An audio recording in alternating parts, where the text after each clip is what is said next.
경우의 수 마지막 시간입니다.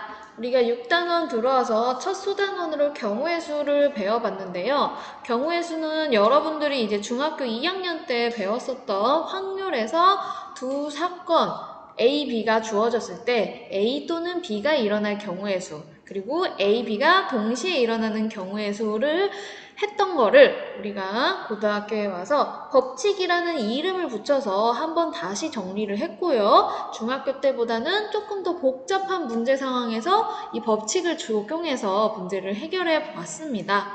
한번 그 법칙 두 가지가 있었잖아요. 바로 합의 법칙, 고배 법칙이었는데요. 얘를 복습해보고 오늘은 그 중에 고배 법칙의 대표 유형 중에 하나라고 할 수 있는 문제를 해결을 해보도록 할 겁니다.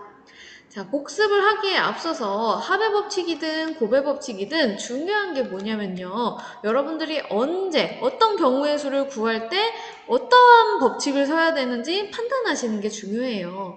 물론 문제 자체에서 사건 A 또는 B의 경우의 수를 구해라 라고 친절하게 나오는 경우도 있고 A 그리고 B, A, B가 동시에 일어나는 경우의 수를 구해라 라고 친절하게 나오는 경우도 있지만 실생활 문제를 다루다 보면 이렇게 친절하게 알려주지 않는 경우가 있거든요. 그러면 문제 상황 속에서 어떤 법칙을 쓸지 여러분들이 스스로 판단을 하셔야 되는데 그러한 감이 와야 돼요. 그러한 감이 오려면은 지난 시간에도 말했듯이 문제를 많이 풀어봐야 된다고 했었죠. 문제를 많이 풀어봐야 터득할 수 있는 거기 때문에 교과서에서 지금 수업 시간에 풀어주지 않은 뒤에 있는 문제라던가 아니면 그것도 부족하다 하시면은 여러분들이 개인적으로 뭐 문제집 풀고 있는 것에서 더 많은 문제를 풀어보셔야지 도대체 어떤 법칙을 적용할 수 있을지 판단하는 그 능력이 선단 말이에요.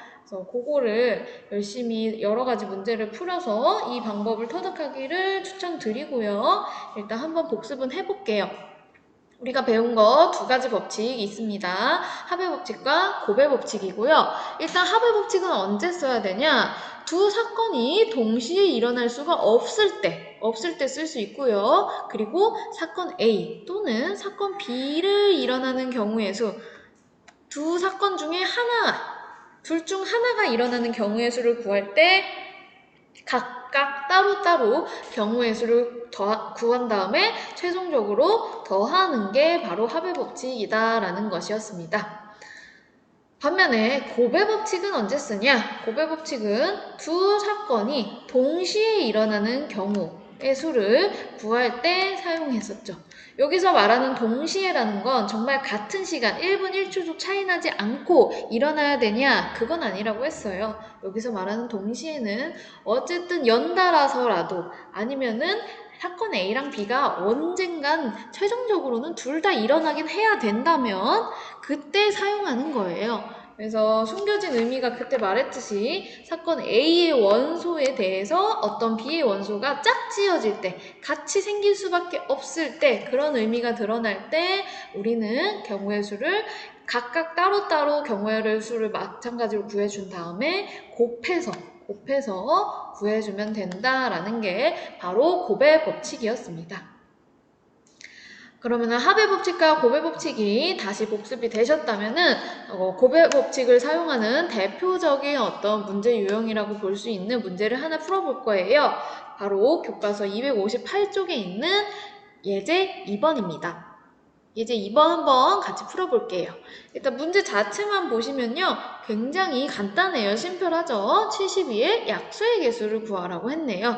자, 우리가 약수를 구할 때는 보통 1부터 72까지 순서대로 나열을 했잖아요. 기억하시나요?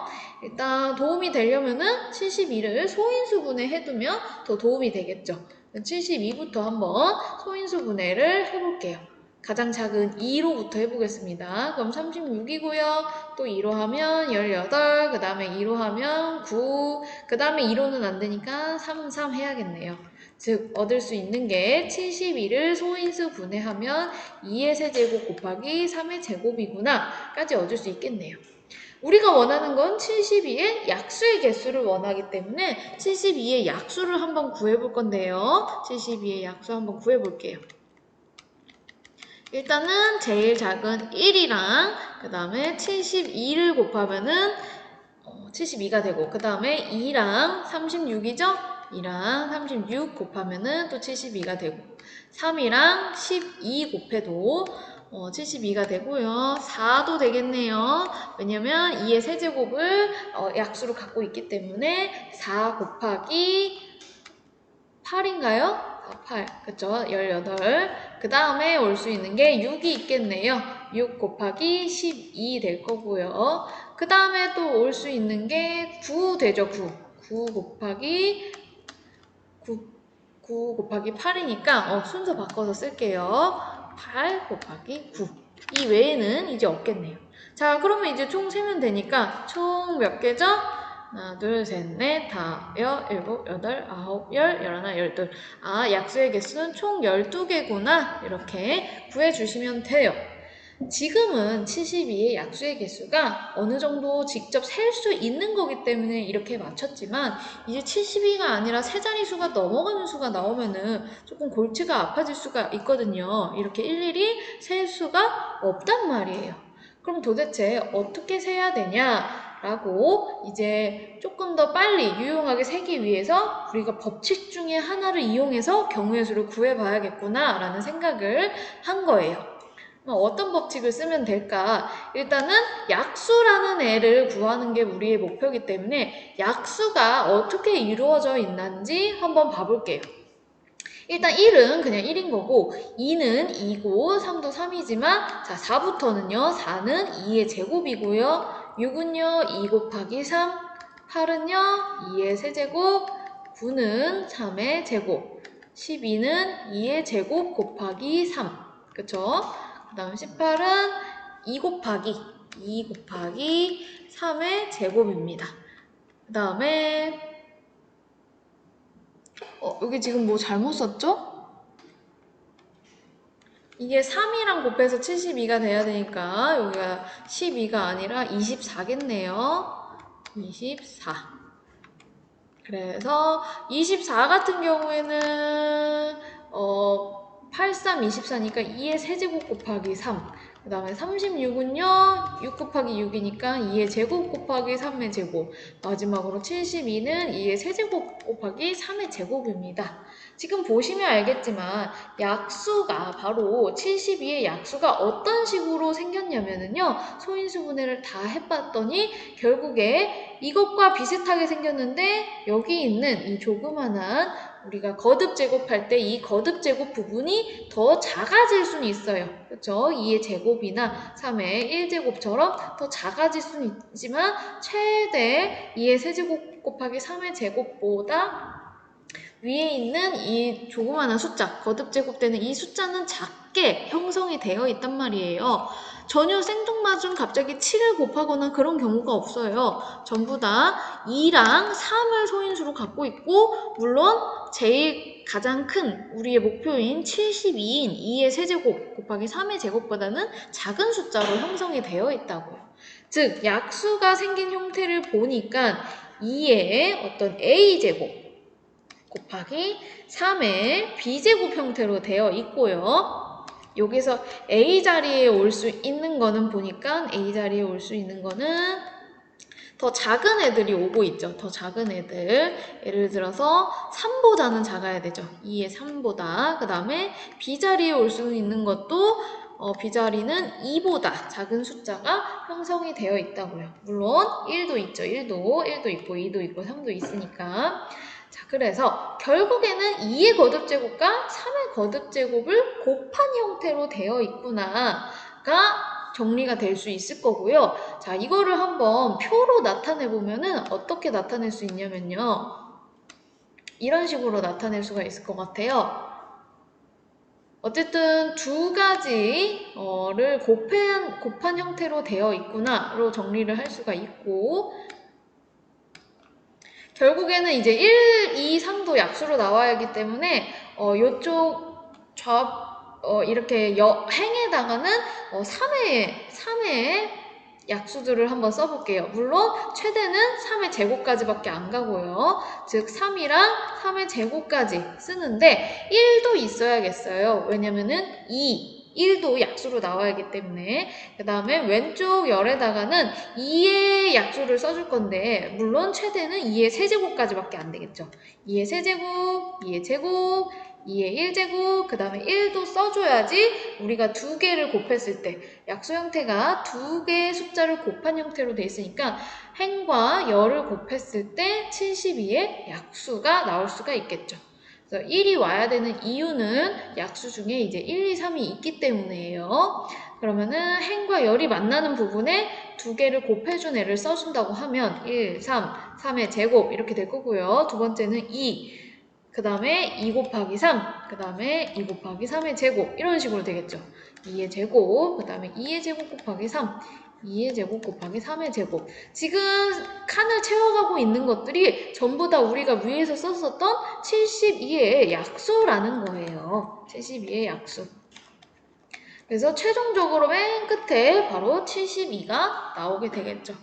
우리가 이 표를 어떻게 얻었다고요? 72의 약수들을 쭉 보니까 두 가지 곱의 형태로 되어 있구나 라는 걸 이미 예측을 했고요. 거듭제곱으로 표현될 수 있는 거는 최종 목표인 3과 2보다는 작거나 같은 수가 와야 되기 때문에 이런 식으로 표를 세워주면 총 72의 약수의 약수를 채울 수가 있는 거죠. 바로 요 칸에 채워지는 게 정확히 우리가 아까 구했던 12개와 일치합니다. 그럼 이 12개를 앞으로 어떻게 빨리 구하면 될까요? 자, 12개가 어떻게 나왔냐면 우리가 행과 열을 다 곱해서 일일이 구해준 거기 때문에 여기 있는 바로 이 행의 개수와 열의 개수를 곱해주는 것과 같은 숫자만큼 나올 수밖에 없단 말이에요. 행의 개수가 지금 몇 개죠? 3개고요. 그 다음에 열의 개수는 4개예요. 바로 이 3과 4를 곱해서 최종적인 12가 답으로 나와줬단 말이에요. 이 3과 4는 어디서 나온 걸까요? 3은 3의 거듭제곱으로 나올 수 있는 것들을 다 쓴 거예요. 1까지 포함해서. 즉 여기 있던 2에다가 우리가 1만 더해주면 된다는 거죠. 열에 있는 이 개수는 4개는 어떻게 나온 걸까요? 2의 거듭제곱들로 나올 수 있는 것 전부 다를 써준 거죠. 1 포함해서. 즉 우리가 2의 3제곱까지 가능했었으니까 여기 있는 거듭제곱 3에다가 1만 추가해서 생각을 해주시면 된다고요. 그래서 최종적으로 어떻게 되는 거죠? 여기 있는 3 플러스 1을 했던 4랑 2 플러스 1을 했던 이 3을 곱의 법칙에 의해서 곱해줘서 10이라고 답을 해주면 된다는 거예요. 우리가 왜 여기서 곱의 법칙을 써야 되죠? 약수 자체가 2의 거듭제곱과 3의 거듭제곱이 지금 짝지어져 있는 형태라고 보시면 돼요. 둘 중에 하나만 곱해져 있는 게 아니라 둘 다 곱해져 있는 형태라고요. 물론 1을 포함해서요. 둘 다 1을 포함해서.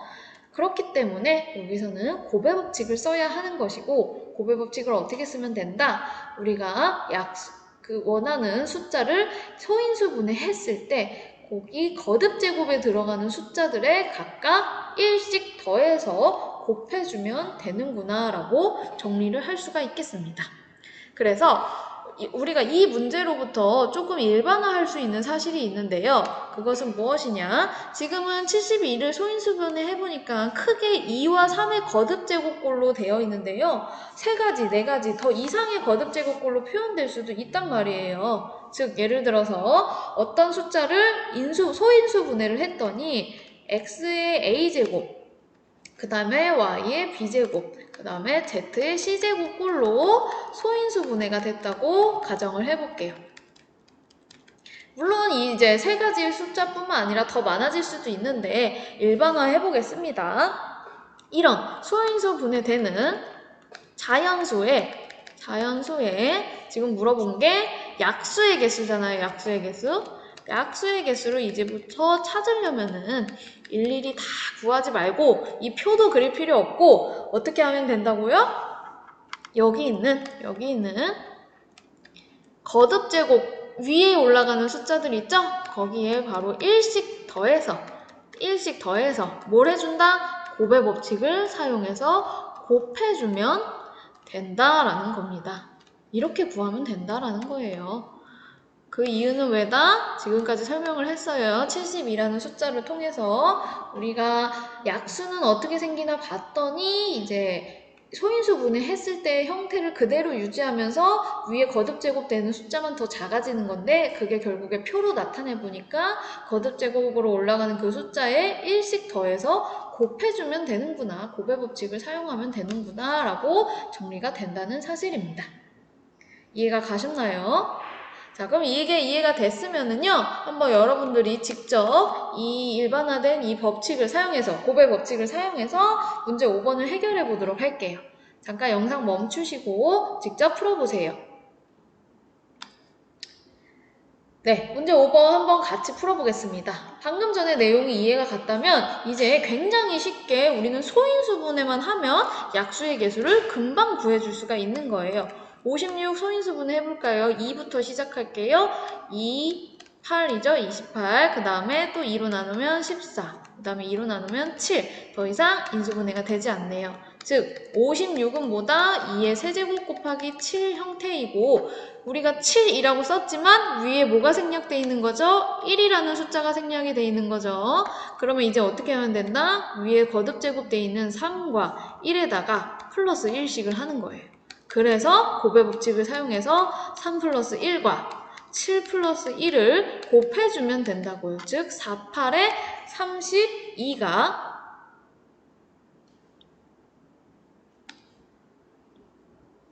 여기 잘못 썼죠? 30, 여기 7이 아니죠? 자, 여기다가 1 써서 4, 2, 8. 즉, 8개가 바로 56의 약수의 개수가 되는 것입니다. 108도 이어서 해보겠습니다. 108도 이제 소인수분해만 하면 끝이죠. 2로 나누면 54. 그 다음에 또 2로 나누면 27. 그 다음에 3, 9, 3, 3 될 거니까 108을 소인수분해 하면 결국에 2의 제곱 곱하기 3의 세제곱이다. 그러면 108의 양의 약수의 개수는 어떻게 구하냐? 위에 거듭제곱되는 요 숫자에다가 몇 씩을 더해서 1씩을 더해서 곱의 법칙을 이용해서 곱해주면 된다라는 거예요. 즉 2 플러스 1 곱하기 3 플러스 1이고요. 결국에는 3, 4, 12, 즉 12개가 바로 108의 약수의 개수가 되는 것입니다. 그래서 굉장히 결과만 보면 굉장히 간단한데 우리가 이 결과가 나오기까지 그 이유에 대해서는 곱의 법칙을 사용해야 했었고 약수를 우리가 천천히 파헤쳐 봤을 때 약수의 생김새를 봄으로써 곱의 법칙을 쓸 수밖에 없구나 라는 걸 전반적으로 다 이해하신 다음에 사용해야 되는 법칙입니다. 오늘 수업은 여기까지 하도록 하겠습니다.